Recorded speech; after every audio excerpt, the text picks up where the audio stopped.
রায়গঞ্জ শহরের কলেজ পাড়ায় অবস্থিত দমকল কেন্দ্রের শৌচালয়ের মল ট্যাঙ্ক ফেটে বিপত্তি। দুর্গন্ধে অতিষ্ঠ এলাকার ব্যবসায়ীরা। দমকল কেন্দ্রের পাশেই রয়েছে কলেজ পাড়া বাজার। সেখানে প্রচুর দোকানপাট রয়েছে। নিত্যদিন সকাল সন্ধ্যায় সেই বাজারে বহু মানুষ কেনাকাটি করতে আসেন। ব্যবসায়ীদের অভিযোগ, পাশে অবস্থিত দমকল কেন্দ্রের শৌচালয়ের মল ট্যাঙ্ক বিগত প্রায় 1 বছরের বেশি সময় ধরে ভেঙে রয়েছে। সেখান থেকে দুর্গন্ধ ছড়িয়ে পড়ছে এলাকায়। ফলে দোকানে আসতে পারছেন না ক্রেতারা। ব্যবসায়ীদেরও সেখানে বসে থাকা রীতিমতো দুঃসাধ্য হয়ে উঠছে। রঞ্জন বসাক নামের বাজারের এক চা বিক্রেতা বলেন, প্রায় বছর খানেক ধরেই সমস্যার মধ্যে পড়তে হচ্ছে তাদের। আগে বেশ কয়েকবার দমকল কেন্দ্রে জানানো হয়েছিল, কিন্তু এখনো পর্যন্ত সমস্যার সমাধান হয়নি। এই কলেজটা বাজার ফায়ার ব্রিগেডের সঙ্গে লাগান। কি সমস্যা হচ্ছে? সমস্যা ট্যাঙ্কির পাশে পায়খানা, মানে এত গন্ধ থাকা যাচ্ছে না, থাকতে পারতেছি না। ওই ট্যাঙ্কটা কোথাকার? ট্যাঙ্ক ফায়ারের ভিতরে, ফায়ার ব্রিগেডে? কতদিন ধরে সমস্যা? 1 বছরের উপরে হয়ে গেল, কিন্তু এখন এত বেশি, মানে একদম দোকানদারি করা যাচ্ছে না, কোনো খরিদ্দার থাকতে পারছে না, আমরাও থাকতে পারতেছি না, এত গন্ধ। আচ্ছা, আপনারা জানিয়েছেন? হ্যাঁ, জানিয়েছি, 2বার জানানো হলো। এর আগে কি বলছেন?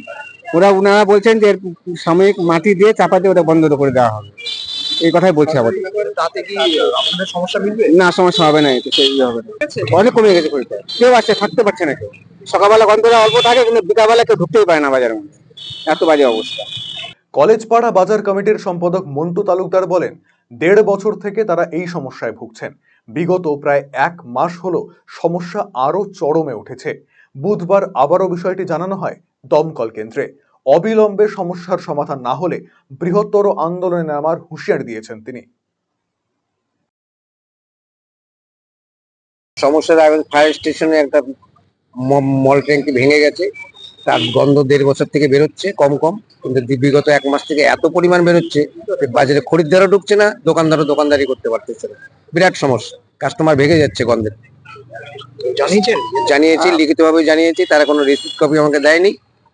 বলছে উপরের ব্যাপার, আমাদের অ্যাপ্রুভাল হয়ে গেছে, কিছুদিনের মধ্যে হবে, কিন্তু এই মুহূর্তে হচ্ছে না।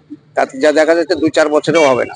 আজকে তো আপনারা আবার এসেছেন। আবার এসে আমাদের ওই একই রকম কথা বলে, মাটি চাপা দিয়ে সান্ত্বনা দিল যে মাটি চাপা দিয়ে গন্ধটা কম বেশি।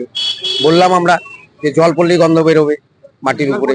হ্যাঁ, তো বলছে বেশি পরিমাণ মাটি দিয়ে বন্ধ করতে লাগবে, কিন্তু ব্যবহার একদম ব্যবহারের অযোগ্য। ওটা তীব্র আন্দোলনে যাব। আন্দোলনে যাব, আমরা খাওয়া দাওয়া থাকতে পারছি না, তীব্র আন্দোলন করবো। আমরা এইচডিও কে জানাবো, ডিএম কে জানাবো।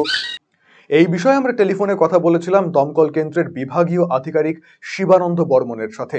তিনি বলেন, রায়গঞ্জ দমকল কেন্দ্রের ওসি সুদীপ্ত মুখার্জিকে নির্দেশ দেওয়া হয়েছে নিজেদের ফান্ড থেকে ওই ট্যাঙ্কটি সংস্কার করে দেবার জন্য। আমি বললাম যে দরকার হলে তুমি একটা সুইপার ডেকে, একটা মিস্ত্রিকে ডেকে, বালি রোজরি একটু করে 2-4 করে পকেট থেকেই করে দিতে হবে, কিছু করার নেই। যদি অসুবিধা হয় ও করবে, ও করে এবং করেও এটা। আচ্ছা, এটা করেই। যদি না করতো না তাহলে ওখানকার লোক আর থাকতে পারতো না। করা হয়, আচ্ছা। করা হয়, না করা হয় না, করা হয়। দেখুন, আমি তো এই লোয়ার লেভেল থেকে চলে এসেছি,